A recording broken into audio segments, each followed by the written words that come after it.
me do my two step.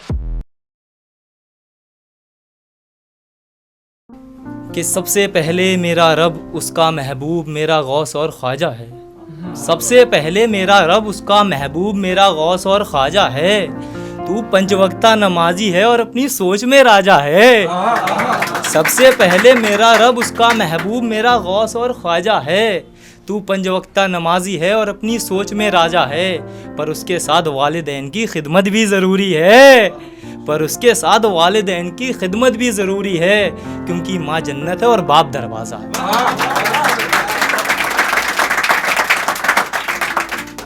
अब मेरे inspiration है तहज़ीब हाफिज़ साहब। मैं उन्हें अपना इंस्पिरेशन मानता हूँ और कोशिश करता हूँ कि मैंने उनकी शान में जो लिखा है काश उन्हें भी पसंद आ जाए।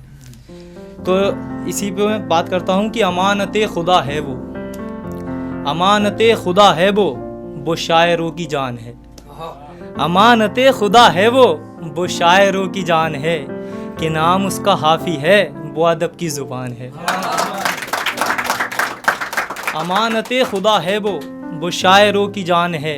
कि नाम उसका हाफी है वो अदब की ज़ुबान है। लिबास में है सादगी और लहजा उसका मीठा सा। लिबास में है सादगी और लहजा उसका मीठा सा। मैं उसकी एक शाख हूँ वो मेरा पूरा जहान है। मैं उसकी एक शाख हूँ वो मेरा पूरा जहान है। वो पाक की है खाक पाक ये तो सब मानते हैं। वो पाक की है खाक पाक ये तो सब मानते हैं। मगर वो जिनके दिल में रहता उसमें मेरा भी हिंदुस्तान है। मगर वो जिनके दिल में रहता उसमें मेरा भी हिंदुस्तान है। और मक्ते पर गौर फरमाइएगा कि रब से है ये इल्तिजा, हाँ रब से है ये इल्तिजा, इसे पूरा करे खुदा। गले लगा के हाफी कहे सरफराज तू मेरी शान है। गले लगा के हाफी कहे सरफराज तू मेरी शान है। अब ये कुछ मतलबी रिश्तेदारों के ऊपर, सपोज दैट कुछ तो होते हैं जो जलते हैं, बाद में कहते हैं अरे तुम तो हमारे थे। तो मेरी परेशानियों में कहाँ थे तुम, मेरी परेशानियों में कहाँ थे तुम तो खुशियों के हिस्सेदार हो। मेरी परेशानियों में कहाँ थे तुम तो खुशियों के हिस्सेदार हो। जी हाँ याद आया आप रिश्तेदार हो। जी हाँ याद आया आप रिश्तेदार हो। अब कान्हा भाई को मैं अपना बड़ा भाई मानता हूँ, तो मैंने उनकी एक गज़ल वायरल हुई थी बहुत, कि कहती है तो मुझसे ज़्यादा प्यार करता है उसकी इतनी औकात है क्या। तो मैंने उस पर लिखने की कोशिश करी है कि उनके रूबरू होके आना, उनके रूबरू होके आना कोई मामूली बात है क्या। और बार बार इस दिल को तड़पाना कोई मामूली बात है क्या।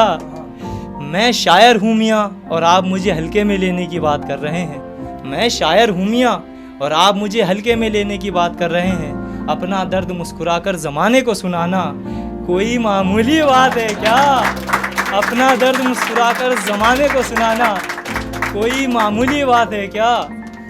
और देख तो लिया था सरे बाज़ार उसको मैंने रकीब के साथ।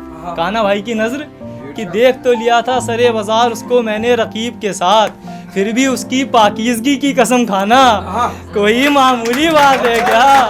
फिर भी उसकी पाकीज़गी की कसम खाना कोई मामूली बात है क्या। और रकीब ने तो उसे कटघरे में खड़ा कर दिया था। एक वाहिद गवाह मैं था और मुझे सब सच पता था। वाहिद मतलब अकेला, कि एक वाहिद गवाह मैं था और मुझे सब सच पता था। फिर भी मेरी जान मेरा गवाही से मुकर जाना कोई मामूली बात है क्या। और कह रही थी अपनी सहेलियों से कि मैंने भुला दिया है सरफराज को। कह रही थी अपनी सहेलियों से कि मैंने भुला दिया है सरफराज को। अरे मोहतरमा सरफराज को भुलाना कोई मामूली बात है क्या। और मैं अब इस लास्ट शेर के साथ आप लोगों से विदाई लेना चाहता हूँ कि शायरों के दिल में का रास्ता ढूंढ रहे हो, शायरों के दिल का रास्ता ढूंढ रहे हो, तुम समुंदर में एक बूंद का पता ढूंढ रहे हो। शायरों के दिल का रास्ता ढूंढ रहे हो, तुम समुंदर में एक बूंद का पता ढूंढ रहे हो। और मेरे दिल के साथ खेलकर खिलौने की तरह, हाँ मेरे दिल के साथ खेलकर खिलौने की तरह अब मस्जिद में जाके आप खुदा ढूंढ रहे हो।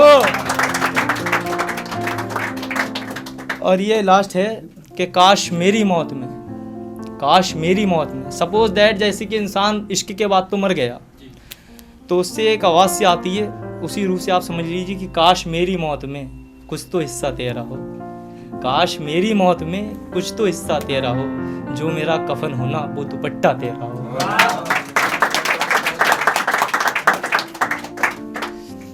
और अब एक कुछ इस तरह से था, क्योंकि कुछ लोग होते हैं, मतलब आप सभी के लिए, आप सभी शायर हैं, कि होठों पे झूठी हंसी, होठों पे झूठी हंसी और आंखों में तन्हाई, होठों पे झूठी हंसी और आंखों में तन्हाई, दिल का टूटा हुआ होना और लफ्ज़ों में गहराई। कि होठों पे झूठी हंसी और आंखों में तन्हाई, दिल का टूटा हुआ होना और लफ्ज़ों में गहराई, लगता दिल का टूटा हुआ होना और लफ्ज़ों में गहराई, यकीनन इश्क का बड़ा ताल्लुक़ है आपसे, यकीनन इश्क का बड़ा ताल्लुक़ है आपसे, लगता है किसी अपने ने की है बेवफाई, लगता है किसी अपने ने की है बेवफाई।